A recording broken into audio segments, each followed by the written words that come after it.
Hey, Plus Sides community, before we jump into the podcast, do me a favor, like, subscribe, and share if you haven't already. This helps us get referred up in the algorithm so we can find more people that need our help and guidance from our doctors. Thanks so much for supporting the show. Let's jump in. If you're like most of us, you've been denied a GLP-1 at least once. But did you know that less than 1% of denied claims are ever even appealed, even though the data suggests that over 60% of appeals are often approved? That means that people who should be paying $25 a month are instead paying thousands of dollars a year out of pocket, not necessarily because appeals don't work, but because the process is confusing and time-consuming. But that's where Honest Care comes in. You go to their site, and then you just start with a quick assessment. And then Honest Care will build your appeal with the clinical and medical arguments that your insurer needs to hear, and then guide you through submitting it. If you've been denied, don't stop there because most appeals must be filed within 90 days. So don't wait. Go to findhonestcare.com/Kim to get your free assessment today. That's findhonestcare.com/Kim. Want the fastest working GLP-1? For half the price, Ro now offers FDA-approved weight loss injections cheaper. With results you can see faster. Lose 15% of your weight with the formula from Eli Lilly that hits not one, but 2 hormones to curb hunger and nausea. Weight loss faster, confidence higher, price cheaper. See if you qualify at ro.co/TV. Are you interested in understanding GLP-1 medications like Ozempic, wegovy, or Mounjaro? Then join us on the Plus Sides, Cracking the Obesity Code, the groundbreaking podcast helping people change their lives one episode at a time. The Plus Sides podcast is a disruptor. We're breaking down barriers, smashing stereotypes, and sharing inspiring stories that'll leave you feeling informed and empowered. Join us every week to learn from doctors who are specialists around GLP-1 medications like Ozempic, wegovy, and Mounjaro. They'll provide you with science and facts to validate these incredible stories. But that's not all. We'll also bring you the voices of the GLP-1 Mounjaro TikTok community, real people who face the challenges of obesity-related diseases and disorders and discovered the incredible plus sides of GLP-1 medications. Our episodes are filled with heartwarming stories, laughter, and moments of triumph. You'll connect with our amazing community members who are reclaiming their health and experiencing their fullest lives. Are you ready to embark on a journey of discovery and empowerment? Tune in to the Plus Sides, Cracking the Obesity Code, and together we'll change the narrative around obesity and end the stigma. Subscribe now on YouTube or your favorite podcast platform and join our incredible community. Let's celebrate the plus sides of life together because every story deserves to be heard. Every life deserves to shine, and everyone deserves access to expert knowledge and medication. The Plus Sides Podcast. You're not alone. It's not your fault. Welcome to the Plus Sides Podcast. Hey, Kat. Welcome. Come on in. Sit a spell. Sit a spell. You sound lovely. Yeah, I like your... Come on in and have a cup of coffee with me. Yeah. Well, I'm having my coffee too. I just finished it. Protein coffee. Well, this is my second coffee, so it's just creamer. Okay. Just creamer. Check out my... Can you read it?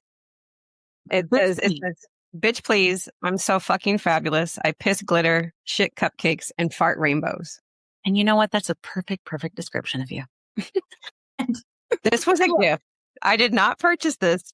This is a gift. So thank you, person, thinking of me in such a way. Friends just joining me.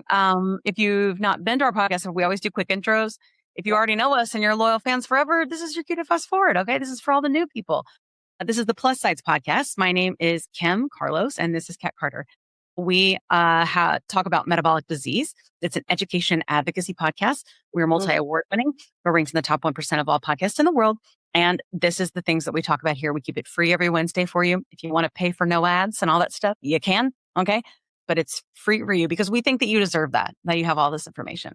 We interview experts as well as people in our community all about the disease of obesity, different types of treatments, things that are available for you so that you have all the information you need, like to advocate for your health, really. That's what we want. And for you to really get to a place where you're healed in a way, I guess, like forgive yourself, forgive others, be able to, move forward and really just be like things the healthiest you can be. I think this whole idea of being this like strict guidelines and numbers that people want you to be in is just not realistic. So that's what we talk about here. And we're so glad to have you. And long story short, in terms of GLPs, I've been on them for 4 years. I've also had lap band surgery. I have found that when the food noise turned off for me, and I never had that happen before, no matter what I had done, it just was like earth shattering, life changing. And I knew I needed to know everything I could possibly know about it. And I knew I needed to tell everyone. So I went to my friend Kat and I was like, who was also on them. And I was like, you want to do a podcast? And this is where we're at 3 years later. So yeah, tell us a little bit about you. In the world. Hey, I'm Kat, and I am so fabulous. I pee glitter and art rainbows. Yeah. And I also want to note too, is with our podcast that we, Kim likes to call it the softer side of Sears. Remember that commercial? So sometimes we do expand into like, say, fashion episodes or the plus sides goes running with Sandra McCusick. You can check out that episode as well. I re-listened to it this morning. That's why it's on top of mind. And also recently with Dr. Sherry on some childhood trauma that can bring about, we can say it freely on this channel, eating disorders. Yeah. So it's the softer side. And we talk about menopause and all the different things because and there are things that affect your life and affect your weight and affect your mental health. We talk about that too. We have dietitians on. Give us a like, follow, share, and 5-star reviews. We love those. I'm not too proud to bag. I'm not too proud to bag. Anyway. Hey, I'm Kat. I dropped 100 lbs, give or take, maybe sometimes 90 to 100. Who's counting? I maybe weigh myself like once every 2 weeks. I am an OG as well, 4 years on this stuff. Only been just the one thing, the Mounjaro or the tirzepatide. And we also have had, Kim and I both have had a little bit of a bout of perimenopause. And wow, what we have been discovering on this show with like a lot of these menopause specialists, just it blows your mind. But HRT has definitely helped us along the way as well. So that's us in a nutshell, or in the nuts. We are nuts. Yeah. So something we're going to talk about today, and we have our guest, Dr. Gordon, is going to join us. We're going to talk about a lot of debunking. Okay, not just debunking, but understanding. I think things at the different levels of your journey. I think in the beginning, a lot of people, it's more about just like, what do I eat? How do I move? How do I take a medicine? How do I learn to manage side effects? As you start to get through, you hit these stalls or plateaus or whatever it is. And we'll talk more about what those are and how they're defined and all that. Because either one, Kat and I are medical people. That's why we bring people on that know what they're talking about. We're going to talk about that. Here's this other level, okay, of understanding this as a chronic disease that not a lot of doctors are talking about on social media. Okay. And I think it's for a few reasons. I think one reason may be because doctors don't want to be seen as telling people not to diet and exercise, which is 100% not the case. Okay. And then I think that also maybe it's not the most popular and sometimes people think it's discouraging, but it's important. And it's definitely, I think, more important than just a quick 3-minute TikTok. I think there's, articles that you can read about it. And we want to make sure that that's brought here to this show for you to understand as well. Okay. So that's what we're going to talk about today is all those different things. And we have Dr. Gordon joining us. So I'm going to invite her in. Okay. Excited. Woo woo. Dr. Gordon. Hello. I'm great. How are you? Good. We're so glad to have you. I've been following you probably a while. I haven't seen you on TikTok much lately, but I follow you on TikTok banned me. Oh, That's did what they banned me. You're the cool kids then. TikTok banned me way back in I want to say end of March, early April, for disordered eating and body image. Unbelievable, right? Go figure. Yeah. Man, you got to be so careful what you say over there, which is even harder when you're a doctor because you really want to be very specific. You know what I mean? Yeah. I've had better luck on these days on even Facebook and Instagram. Facebook and Instagram and Substack are where I am. Substack, yeah. We got to talk all about that today. So for people who don't know you, I mean, Kat and I do, but tell us a little bit about who you are and how you help people. So I am Dr. Michelle Gordon. I was a general surgeon for 20 years or 15 years of practice, 5 years of residency. And in 2020, I closed it. I had a multi-million-dollar surgical practice. I employed 4 other surgeons. And in 2020, I closed it all down. I was already heading into burnout, and then the pandemic came, and it was a perfect opportunity to close it all down.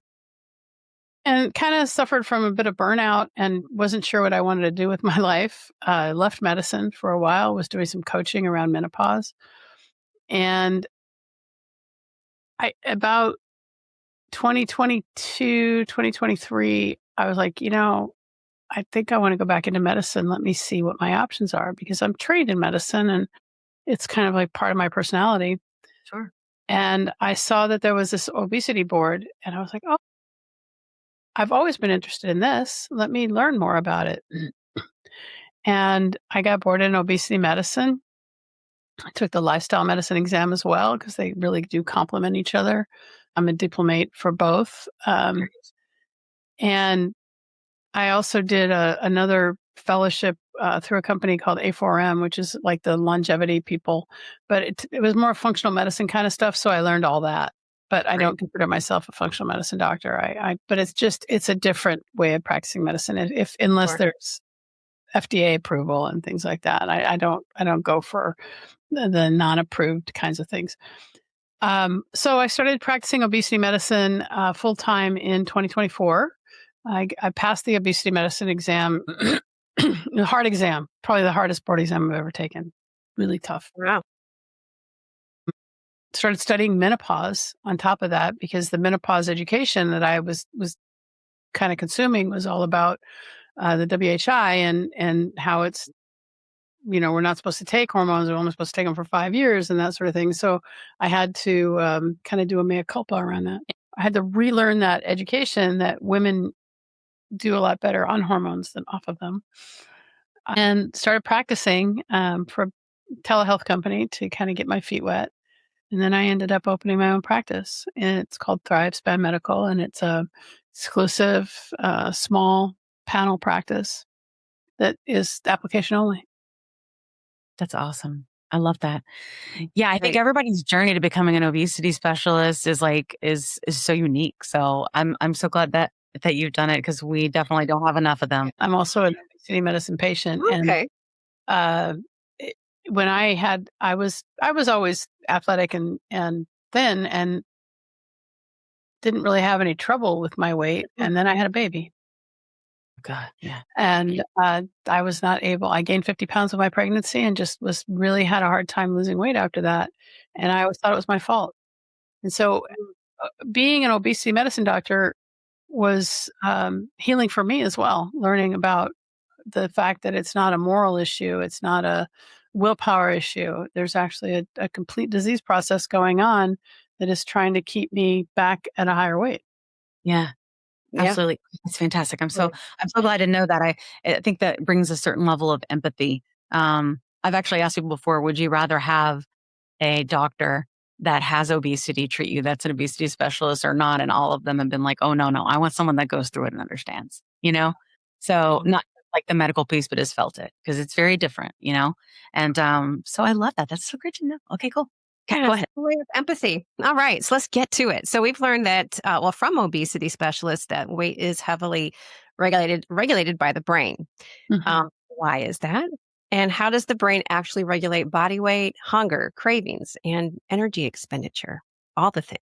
We have a thermostat in our brain. It's regulated by the hypothalamus. Okay.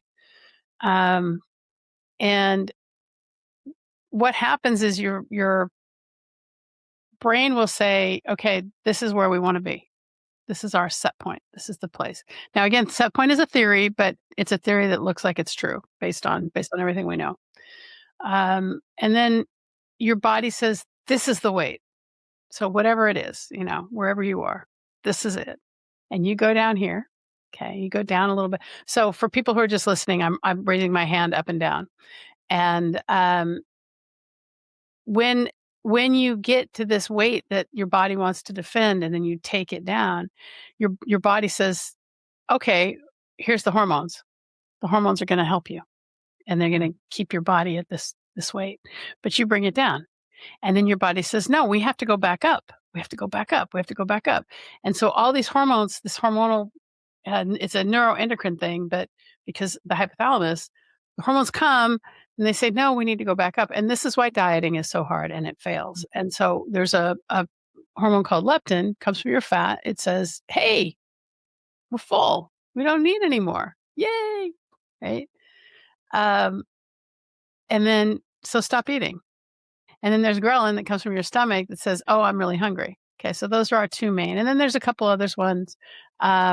You've got insulin, you've got GLP-1, you got peptide YY, right? So the whole system is kind of working together. But then on top of that, you have the whole dopamine reward system. And that's eating for pleasure, right? Those are the cravings. And that's separate from hunger. That's why you can be full but still want that cookie. Yeah. And this is so GLP-1s will work on that reward center part and help it so that you can walk by that cookie or you don't have to eat more than 5 chips, right? Your fat stores are really defended. There's a New England Journal of Medicine review by a guy named Bradford Lowell. It was in 2019. Beth Israel Deaconess, and average person's energy stores drift by about 9 calories a day, even though a couple thousand calories will move through you every day, right? Yeah. So it's a really super tight thermostat. But when you lose weight, your brain reads it as starvation. Anytime it's a threat, anytime you lose weight, your body senses threat. And it says, no, we have to go back up. We have to go back up. And you can't reset that set point. Yeah. You can't. And your body just will always try to go back. And that's why obesity is considered a disease. Now, I recently did you probably saw it on overindulgence versus. I did. Let's talk about it. Yeah. So can obesity be caused by overindulgence, or can you overindulge for a few months and then go back? And it's really fascinating because some people can. They can, you look at actors who gain weight for a role and then they're able to lose it. Mm-hmm. That's not discipline. I mean, it may be discipline to like put the weight on, but then they just go back to their normal weight because that's their normal weight. But when you have the active disease of on what? Like I've never heard anybody say that. It's discipline to put the weight on. Some of them, for some, you think about it. The person I think about a lot is Christian Bale or Robert De Niro, who both put on weight for roles. And then, it makes you think of Charlize Theron when she gained weight for Monster. So remember, every chronic disease has a behavioral component, right? And so if you're somebody who is really active and, like most actors, I mean, they live off their body. They're actually actors are probably professional athletes as well. And so all they had to do was stop exercising and eat shit. Exactly what Charlize Theron said. She said she stopped exercising and she ate convenience like gas station food. Yeah. Right? Because that's what she played. So she started living the character, which is really sad. Mm-hmm. But so is there a difference? I think that for some people, circumstances and environment contribute, obviously, right? But for others, it's where 40 to 70% is genetic. So, when you lose weight, your brain still thinks it's a threat. Okay, hunger goes up, and your body's going to defend that set point. But that's not your fault. That's the point I want to make. It's not your fault. Yeah. And society wants to tell us it's our fault. It wants to say that you have a discipline problem. And this is where the gym bros get it wrong. Do thermodynamics matter? Yes, of course. Thermodynamics is a law. Conservation of energy is real. But it's not that simple because we're not static machines. So when we say thermodynamics, I feel like that's really important for our audience to understand. That's the whole idea of eat less, move more, calories in, calories out, right? Yep. Okay. And then, and so it's not that doesn't play a role, like deficit and those different things, right? But I think what you're saying, and I want to make sure I'm following, there's pieces of this that are hunger, right? And then there's pieces of this of your body's just going to do things in terms of how it expends energy, right? Like how much it chooses to burn or not that are out of your control, right? Yeah. The problem is that you will not lose weight if you're not in a caloric deficit. Mm-hmm. Okay. I mean, I've never disputed that. What I say is calories in, calories out is incomplete, especially for midlife women because of the hormonal shifts. Mm-hmm. And where the men don't understand is that women's hormones are very different from men's hormones. Men have relatively stable hormones throughout their whole life. Mm-hmm. What may happen for a man is they may lose a little testosterone. We may have to supplement it. But, the gym bros are all, they're they're jacked up on gear. Many of them are jacked up on gear. Not all of them. There's some natural athletes, but a lot of them are manipulating their hormones so that they'll build muscle or they'll lose fat. There's a whole cohort of gym bros who are using experimental retatrutide just to lose fat. So I think we have to temper all of the gym bros what they say based on that, right? So it's different for men a lot of times because they don't have as much hormonal fluctuation as we do as women. They don't create life. So in order for us to for women to have the ability to create life, we have a lot of hormonal fluctuations. Remember, we 3D print humans. Yeah. Okay. And all life comes from the feminine. All life. Because women make the eggs. Cannot break physics. So thermodynamics is a law. Energy cannot be created or destroyed. This is absolutely true. Yeah. The bigger thing is 3,500 calories equals a pound, right? So you need a 3,500 calorie deficit in order to lose a pound a week. Okay. And so that means 500 calories a day. And that's like the maxim, right? Have you guys have heard it, right? A bunch of times. Everybody says, take the calories that you're eating, take your RMR, your BMR, and then reduce it by 500 and you're going to lose weight. But it's not that simple, because if you were walking 1 extra mile a day, you're going to take off more than 50 pounds in 5 years. This is a New England Journal of Medical Medicine, right? It's called the Look Ahead trial. But what happened, and what really happened, is they lost about 10 pounds. I caught one of your reels. It made me think of this. It was about Biggest Loser. You said something that it really wasn't about the caloric deficit they were in. It was just the intense amount of movement they did every single day. Yes. That's what made the difference. That's what, So they had that the Biggest Loser data looked at about a 500 calorie resting metabolic rate change for those people. But in reality, that's not normal. That's not normal life. Nobody is 8 hours a day unless they're a professional. No. Yeah. And that's not sustainable for people. Yeah. I had kind of heard the people who had been able to maintain it did end up being personal trainers. These sort of Yeah. Well, I watched the documentary on Netflix, and the people who actually maintained went to GLP-1s or surgery. Yeah.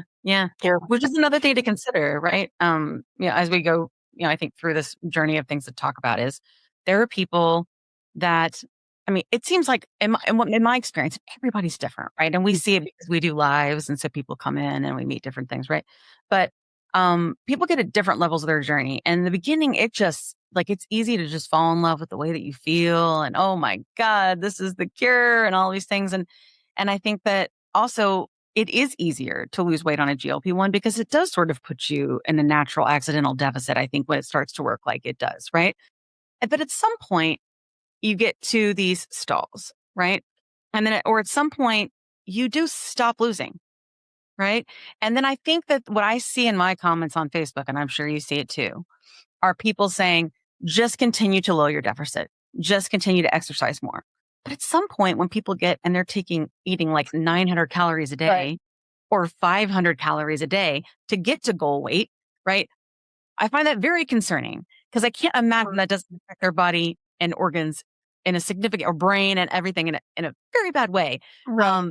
And I think that's I'm terrified of that because that is the common, I think, thing that people think to do because of thermodynamics, right? Because they know if they continue to lower. But your body's going to go into starvation mode and it's going to defend even harder. So that's not recommended. I never recommend a very low calorie diet. I don't supervise those, and you can get into some electrolyte imbalances that could be deadly. So I don't recommend those. But people think when they plateau on a GLP-1 that the drug isn't working, and it's absolutely not true. The drug works. Remember, it started off as a diabetes drug. Okay, it lowers blood sugar in the presence of excess glucose. It's really cool the way it works, right? Because it works in that milieu. But your biology is going to catch up. And for a lot of people after, you can tell me how you feel, Kim, because you've been on GLP-1s for 4 years, but the food noise might actually even come back. It just becomes easier to manage. Yeah. I agree with that. Yeah. I don't even know if I can say that the food noise comes back. Here's been my experience. Everybody's different, right? My experience, and I've had obesity, severe obesity, a long time. So I would say what happened to me is that when I started these treatments and they started to get to a therapeutic level, my noise and my appetite, which you will, hunger, went off at the same time. Because before, when I started on GLP-1s, I was either hungry all the time or stuffed. There was nothing in between. The majority of my life, At some point when that turned off, it was very easy to eat 500 calories a day. Very easy. And, of course, that also made me very tired and all those different things too, right?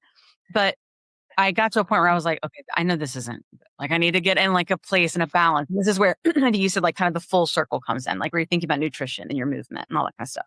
I think also like stress management has been a big thing that I've been trying to learn and harness. And sleep is already hard because of the whole perimenopause thing, but it's changed. So what happened about year 2 for me is that my hunger came back, but my satiety stayed, right? And so I learned that there's like this difference, right, between hunger and food noise, when I originally thought it was all the same thing. Because I would eat and feel very hungry, but I would still be satisfied early. I still would to eat a small amount, and so I think that could be a couple of things. It could be that your leptin resistance was addressed. And so, you got your satiety signals were working. Remember, GLP-1s they slow gastric emptying for, I don't know, 50, 60, I can't remember how long. But then then after a while, it comes back and gastric emptying is not slowed anymore. So you have normal gastric emptying. Our reactions were different. Like, I don't think I can recall ever getting food aversion except for like once in a while. I always kind of had still a healthy appetite. I would just hit a very strong wall and that would be it. Sometimes I still kind of catch myself telling myself I need to kind of eat. It's easier for me to consciously say I need to eat lighter or I will be sick. My stomach will hurt. So I have to be careful. But it just makes it easier. But as far as having a 500 calorie day, absolutely impossible. That never happened. I still have sweet cravings and good crunchy, salty cravings. I guess food noise I had, but it was the obsession kind of stopped. Yeah. And the obsession of having to be stuffed every single time I ate definitely went away. But I wonder if I think the one of the big changes a lot of people see is that they don't have to finish. Yeah. Okay. Yeah. So weird. Yeah. It's the weirdest. It literally goes.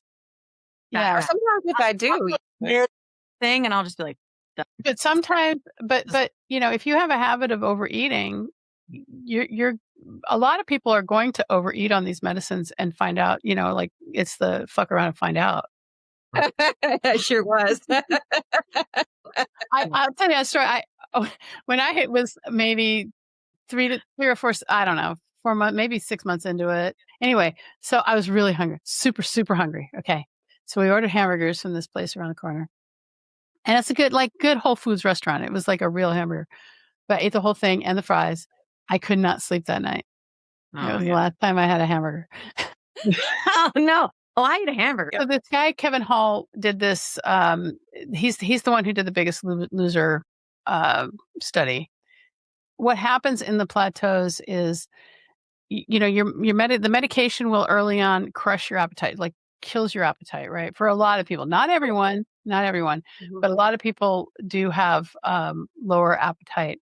And then what happens over the time is your intake increases because leptin falls, and then hunger comes back up, and then your body, your energy expenditure drops because there's less of you. Okay. Yeah. Makes sense. Yeah. All right. And so then the plateau is where those two meet. And so you might just be at a new set point because of the medicine. Okay. Because obesity is a progressive disease. And if you stop your medicine, the disease is going to progress. So it doesn't mean the medicine isn't working. If you're like most of us, you've been denied a GLP-1 at least once.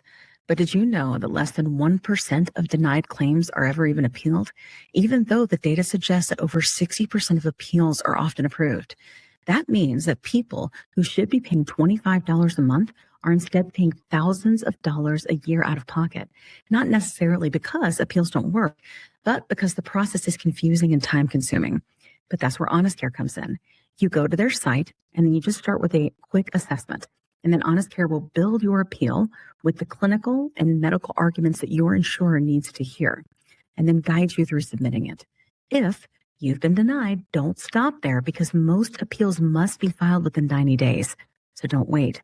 Go to findhonestcare.com/Kim to get your free assessment today. That's findhonestcare.com/Kim. Working. It means that you are still, you're just maintaining, and your maintenance may be not your goal weight. So there is something called enough. Yeah. We have, and the problem is that because of our self-concept, we look at ourselves in the mirror and we see the same body, even though it's not the same body.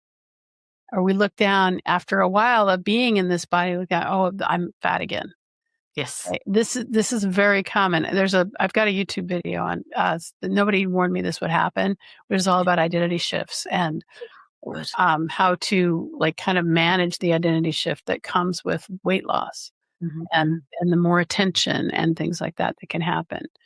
But so you don't want to stop the medicine if you have a plateau. You want to continue it. If you stop the medicine, so SURMOUNT-4 shows you stop the medicine, you're going to regain about 2/3 of what you lost. Yep. That's the data.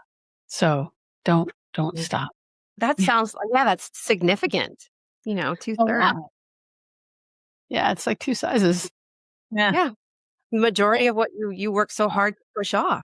GLP-1's it works on your brain to decrease the amount of weight that is defended. But if you stop it, you're going to regain. There are some people, I think there are some use cases where we could argue, and I think we're going to need the data and we're going to need the funding, but I think there's an argument for use of it in the perimenopause period for women, because it helps reduce visceral fat, but so does hormones. And so I think that it would be a really interesting study to do a double-blind, placebo-controlled trial where we did just hormones plus GLP-1 and nothing. Yeah, that'd be very interesting. Yeah, and with hormones, GLP-1, hormones and GLP-1 and nothing. That would be the study. The problem is that there's no money in hormones. That's why there's a patch shortage, because they can't. There's nothing novel about it, and so there's no money for the drug companies. And even though having a healthy female populace is really good for the world, that's nicer. Well, it's not just nicer. I mean, I know.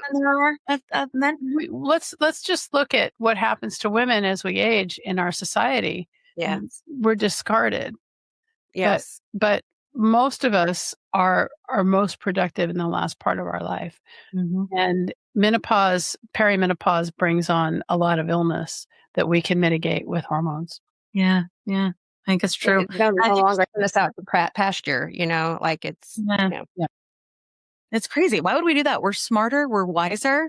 That also makes me think, 'cause we've talked to so many doctors. It makes me think of Dr. Kat Brown from Winona. What was the first menopause study? Came out, in the 90s? When they actually... Well, so it used to be that they didn't study women because the hormones were too complex. Yeah. And then there was a study where they wanted to study the effects of estrogen on the heart, and they enrolled 1,800 men. Yes. And wasn't it clinical trials just included men up until maybe just in the 90s, I think. Yeah. Because control pill. So let's talk about insulin resistance and leptin resistance.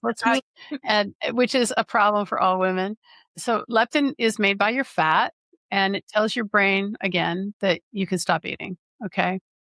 And this was discovered in 1984. I did a whole long article on Substack about it, because They thought that it was going to cure obesity because it did in rats or mice, but humans are not mice.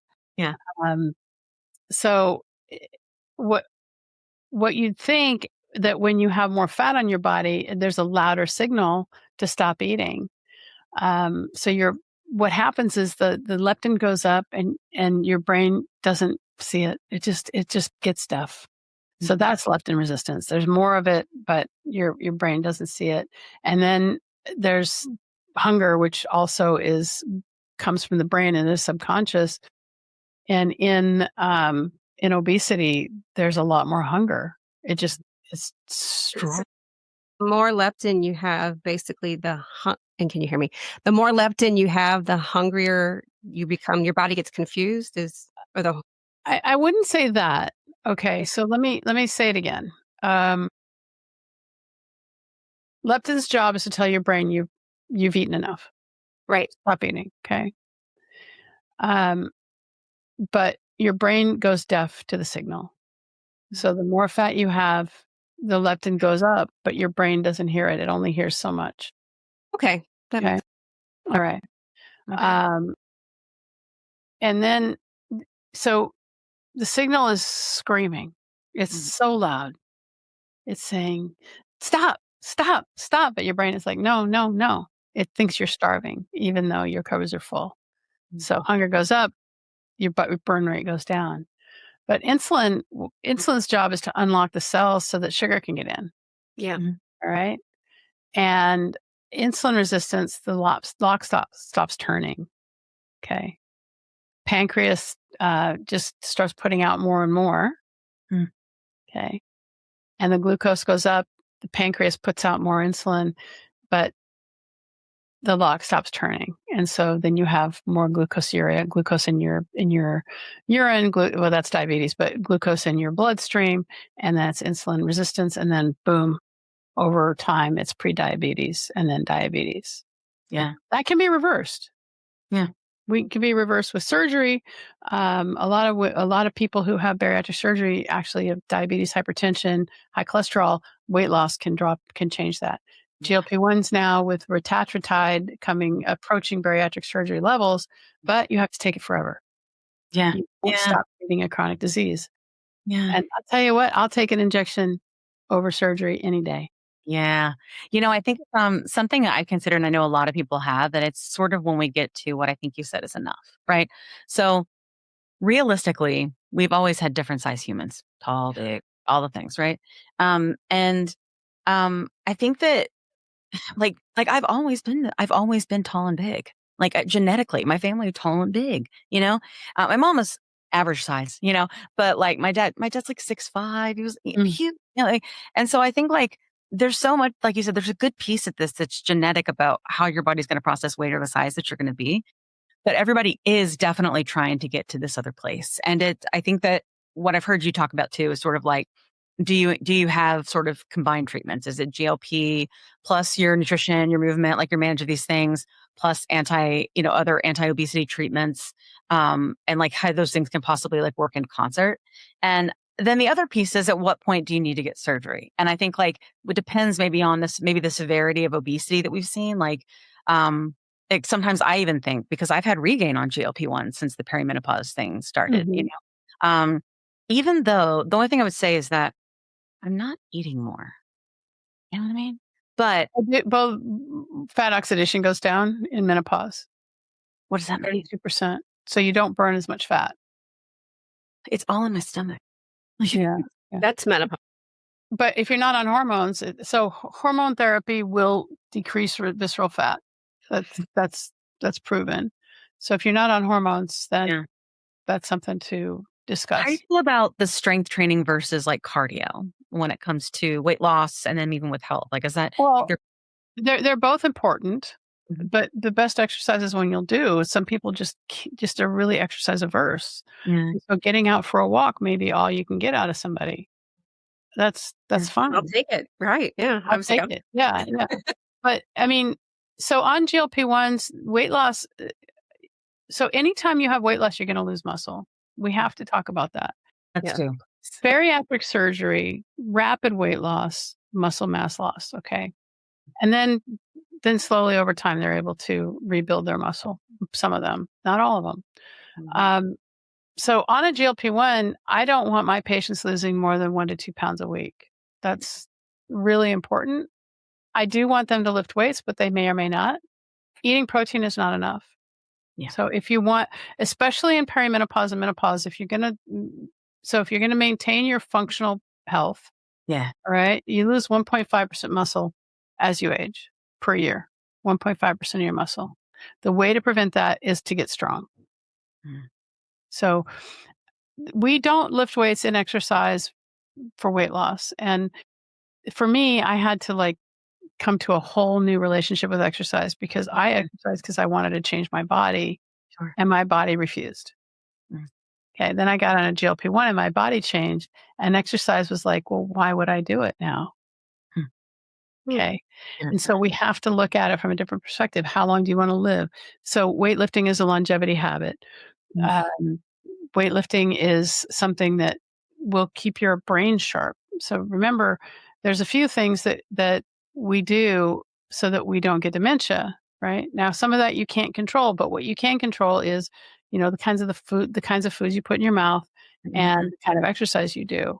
And just going for a walk can get more blood to your brain and help decrease dementia. So Yeah. more movement is really important. Yeah. Yeah, I think that's true. I think what I try to tell people too, and especially those of us who've just been like bathed in diet culture since like adolescence, right? Yeah. I think that sometimes it's just about moving your body in a way that gives you joy. So like, I like to walk outside, but it's not just walking and being on a machine. I like to walk outside. So when it's hot as Satan's asshole, as Kat would say, that's harder, you know? I also really enjoy, strength training. And let me tell you what. Because when you're on a treadmill and you're just running one, it's really boring, But weightlifting, you do your reps, then you take a deep breath, you recenter, you do the other thing. It's much more, it's more fun, really. Like but I didn't know that, I didn't. Yeah, yeah. It is very Usually, good. So it's so nice to feel strong. Like, yeah. and I got away from it. So, I've told you, like my sister passed away. I've been depths of despair. Like there's just no way around it. And I just felt like I couldn't do anything. I was just like trying to survive. And so all of my movements stopped.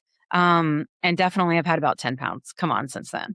And I'm not overeating. As a matter of fact, and I think this is what's important is when people need to realize it's not just what you eat, it's like when you eat, and all these things are really important. Because what I did, I've been in such despair. I always tell people I break all the rules and I tell you what I did to fix it, and let you know, Mhm. you know. And like for me, I don't eat. I'm getting better, but I don't eat the executive function piece of it at all. Like I don't eat anything, and then I'm like, fuck. It's the end of the day. I should eat, and whatever's there, I just put in my mouth. Whatever. And those are not nutritious things. They're whatever my kid has sitting around, or when we're out and we do fast food. And it's not that I'm doing it for enjoyment. It's not that I'm doing it because I'm craving it. I'm really just trying to eat something, you know? And I'm just now getting out of that. And basically kind of what I did is I said, I'm gonna put, I got these like charcuterie things that have like nuts, berries thing. And I know exactly how many calories are in them. And then I know I'm going to commit to eating that. And you know what I mean? Like, so I'm trying different things, right? And then I've started my strength training again, like just little things to get back, plus also antidepressants. So, but like Yeah. there are many times in our lives where people are going to die. This is just part of life, especially people that are dear. Grief is funny. And the grief is a long companion. Mhm. Yes. Yeah. So I never fault anybody in how they manage their grief because it is, Yeah. when somebody who was really supportive of your life Yeah. is now suddenly gone, it's complicated Yeah, and it's hard. it is. And any way of coping is better than not coping. Yeah, absolutely. And like So I kind of do things on my own for a while, and then I was like, this isn't working. I need help, and that's okay. yeah. You know? Yeah. Yeah. I mean, and I would say if you are somebody who needs an antidepressant and you're obese, Yeah. the class of antidepressants is probably the ones that are in the Wellbutrin type family, Mhm. not in Yeah. the SSRI family. Well, Wellbutrin is one of the anti-obesity medications in combination with Yeah. naltrexone. What combined therapies they always that I speak of, right? With the Wellbutrin and the GLPs. Yeah. So when people lose and this is all just in relation to our question. So when people lose like myself, losing like 110 and I've regained and now I'm going to change some things and stuff. I know you've made some videos sort of about what it is to sort of readdress. Like how does the treatment need to change? What is the part that you control? What is the part that you don't? And then when is the point where we have a conversation, right? Or you do with your patients where you go, this is probably it right now with the treatments that we have. Because I think a lot of people that may be 50 pounds or that might be 200. Yeah. I think we have to look at, there's some things we look at. So the other thing we should talk about, just kind of going back to the plateau, which is you want to make sure that you're getting enough fiber. Because sometimes if you don't have enough fiber or your gut bacteria are not optimized, and the best thing you can do for your gut is to eat more fiber. It's not to eat a probiotic that gets destroyed in your stomach. Okay. Really? Yeah. Well, have you gotten your fruits and vegetables today? Remember all of my TikToks? Have you gotten your fruit and Yeah, fruits and vegetables, fresh fruits and vegetables, psyllium husk. These are the things that will really help move the needle in that space. But if it's enough, I mean, I think that the drugs have limits. Just like if we have somebody who's a brittle diabetic, and we do multiple therapies with them, and we still can't control their blood sugar, those people are going to lose limbs. They might go blind. They're going to have stroke. You mentioned it, brittle diabetic? Yeah, that's a diabetic that's really hard to treat because the blood sugars don't respond. I never knew that. Wow. Yeah. So, I mean, the natural progression of disease is sad and it's hard to watch. Yeah. So if we can stall it, if we can get you to a point where you stop gaining, or that you've lost a certain amount and you're able to stay there, anytime, if 5 to 10% weight loss is cardiovascularly important and decreases cardiovascular and diabetes risk. So when you're looking at how much weight you want to lose, a lot of my patients will come and say, I want to lose 200 pounds. And I'm like, okay, let's look at a more realistic goal to start with. Not to say that you can't, because you might be able to, but that might take 10 years. Yeah, exactly. Yeah, it might take a long time, that piece of it. Yeah. Right. I think that's important. A lot of people think, oh, I'm just going to diet. I'm going to get there in a year, because maybe they've done that before, like in their life where they just restricted. They were younger. It hadn't progressed as far yet. Right. And they get down to whatever. And they're like, I know I can do it because I've done it before. And so I think that people think, it could also be that people are seeing like fast responders as well. And, comparison is the mother of evil, right? Or whatever. What is it? Joy. The mother of joy. But I think that also kind of gets in people's heads too, the fast responders. Well, here's the thing. None of us are genetically equal. We're all unique, right? So your story, Kim, is not my story. Your story, Kat, is not my story. My story is different. And I think it's very, very important to stop comparing your story to someone else's. What worked for you may not work for your friend.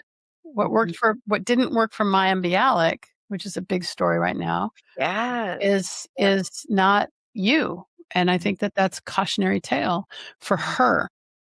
Yes.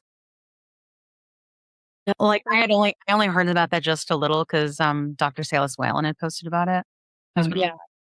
Yeah. And but yeah, I don't know much about it, but I think that I can't speak to it without knowing how much she took.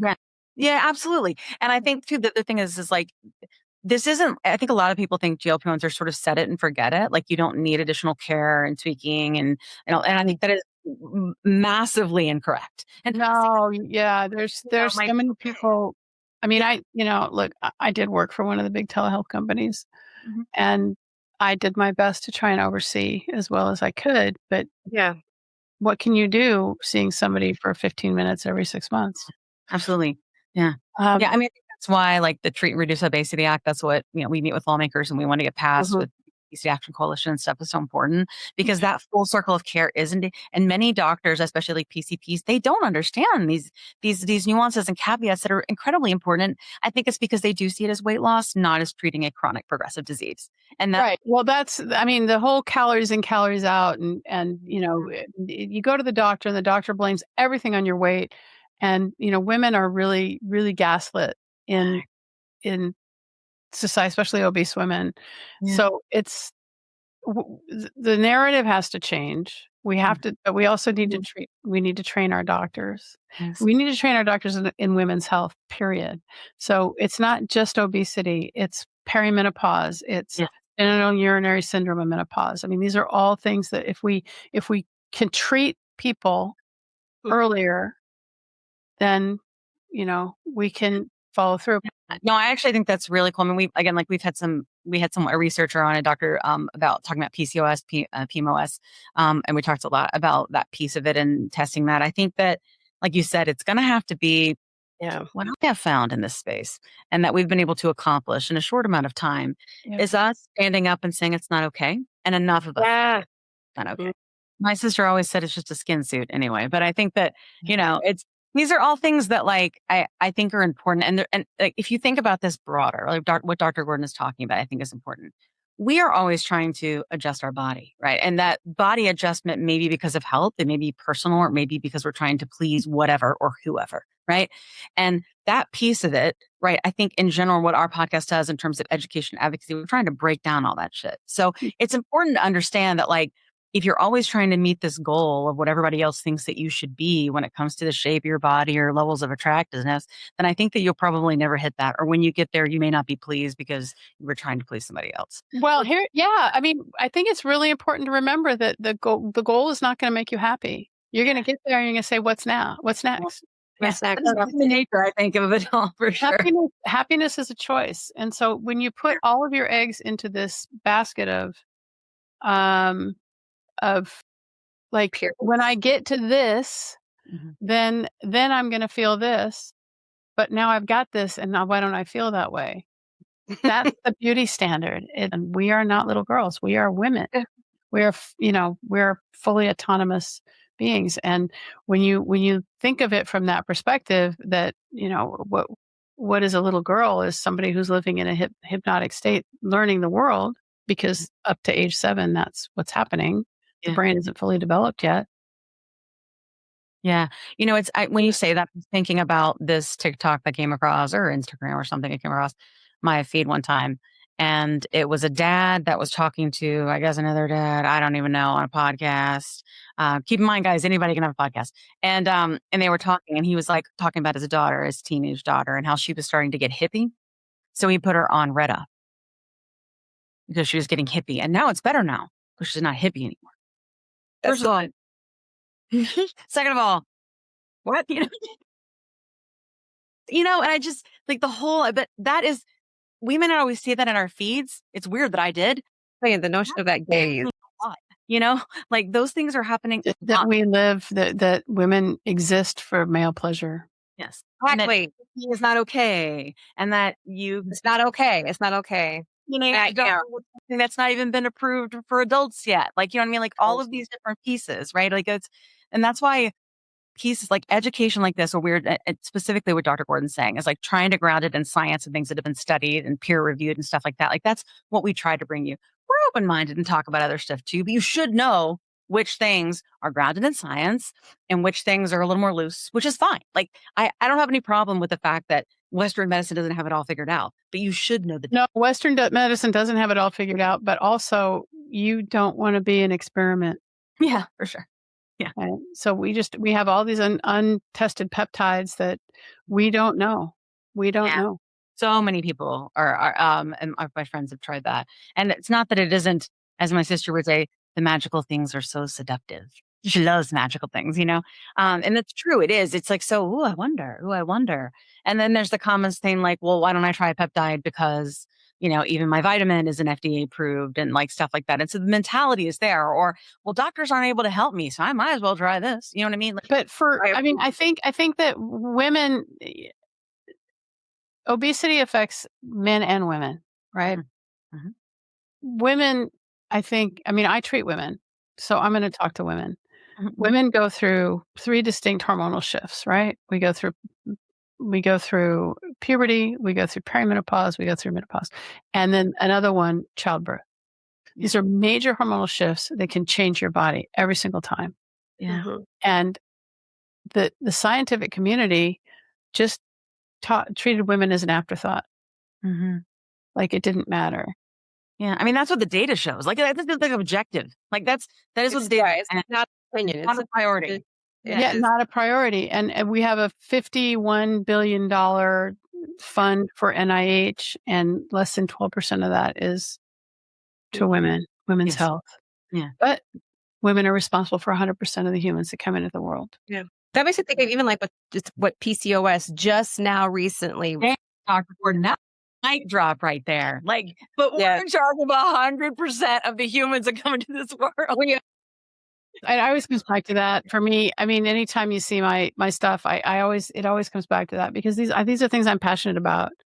I'm passionate about women and women having.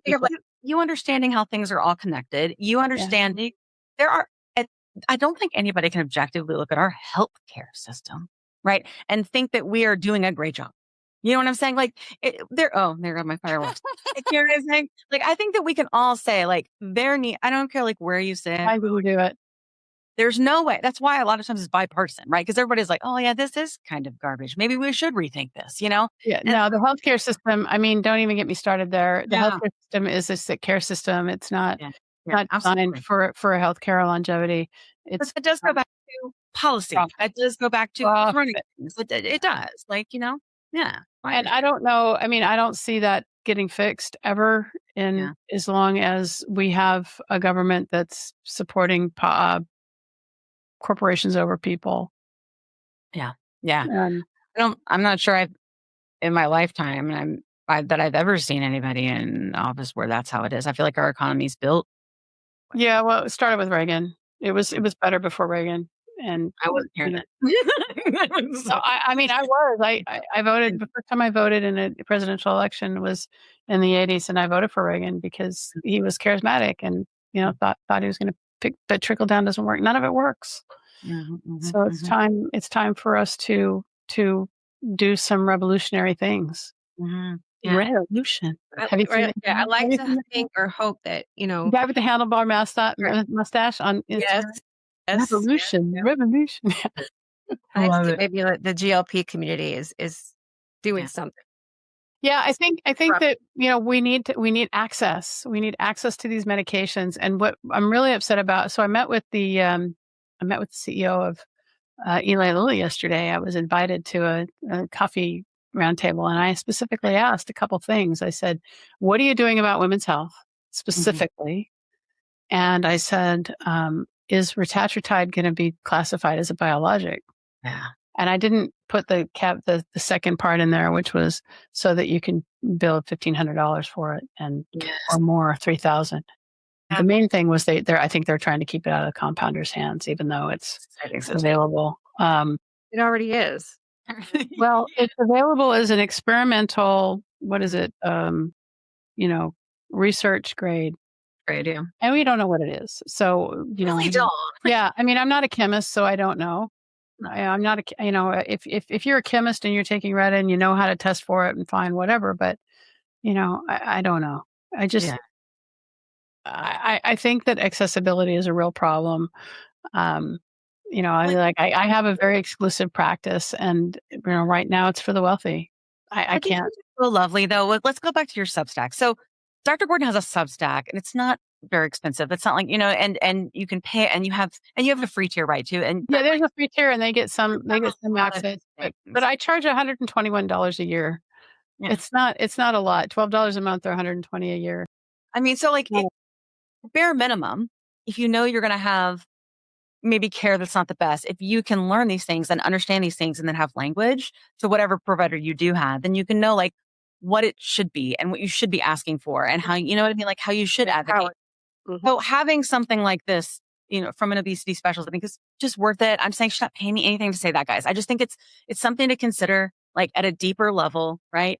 And so I want you to make sure that you check that out, because I am going to put it in the notes. I think it's really the Substack is really great because I'll answer questions from the paid community once a week. I do at least one paid article a week, and then once a month I do a live Q&A where people just send me questions and I answer them. And the goal is to give you the tools you need to talk to your doctor. Absolutely, yeah. And to just educate you about the disease of obesity. Yeah. I think it's great. And such a wonderful tool. I hope we get more of them because like you said, I mean, if you go see an obesity specialist, let's just say you don't have insurance, it would definitely cost more than $120. Right. And so at least now, like if you have like this piece of it, this $12 a month where you're getting, this really good information and be able to do it, then that really puts you, we have to solve for this because freaking out of that. The amount of people that are about to get access from a Medicare, Medicaid perspective, while it is wonderful and what we've been fighting for, like from OAC and all the things, right? We do not have the infrastructure to support the level of need that these people will have, not only to get started and start losing weight, but what that looks like as they go along from a mental perspective or anything. And accidentally, the plus sides sort of built that, like as we were kind of going along because we have all these experts here. But something more tangible, right? Like a Substack article, like that breaks these things down with experts writing them, right? Is I think wonderful for people to have access to because this is going to explode. And it is. Yeah. Thank you for the hard work. We'll send you all the links and all the things. I'm going to put all of our links in the show notes. It's been wonderful hanging out with you. Thanks for sharing. Thanks for having me. It's been really great. So much. I appreciate you. So, have a great day. And for all of our fans, we'll see you next week. Hasta la pasta. Are you interested in understanding GLP-1 medications like Ozempic, Wegovy, or Mounjaro?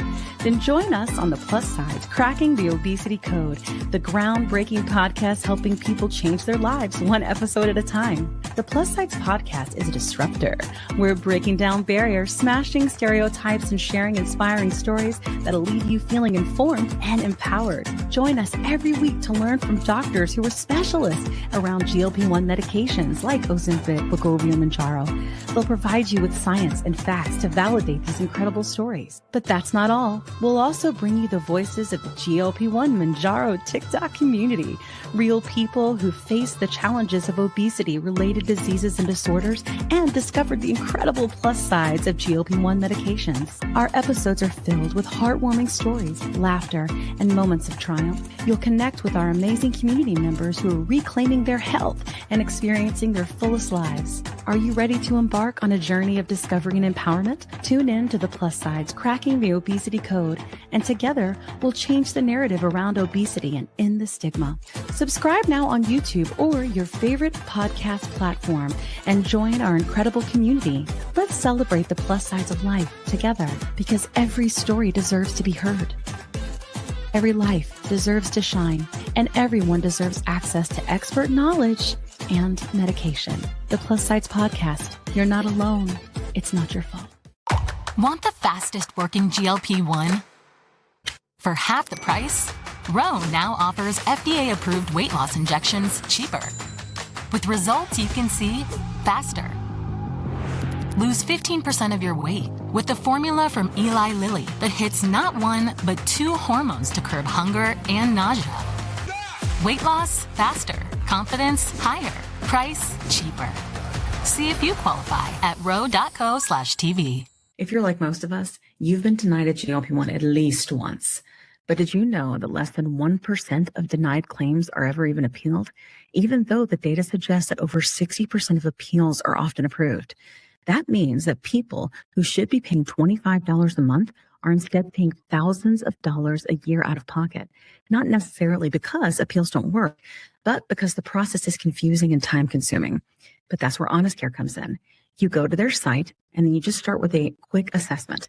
And then Honest Care will build your appeal with the clinical and medical arguments that your insurer needs to hear, and then guide you through submitting it. If you've been denied, don't stop there because most appeals must be filed within 90 days.